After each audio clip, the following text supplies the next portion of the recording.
சிறு பூவினிலே வீழ்ந்தால் ஒரு தேன் துளியாய் வருவாய், சிறு சிப்பியிலே வீழ்ந்தால் ஒரு முத்தனவே முதிர்வாய், பயிர்வேரினிலே வீழ்ந்தால் நவதானியமாய் விளைவாய், என் கண்விழிக்குள் விழுந்ததனால் கவிதையாக மலர்ந்தாய்.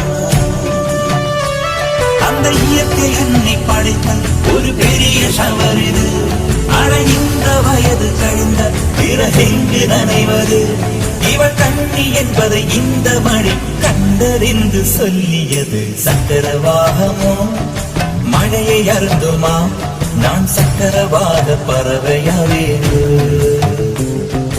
மழையின் தாரைகள் வைய எழுது, விழுது பிடித்த பின்னே சேர்வேன்.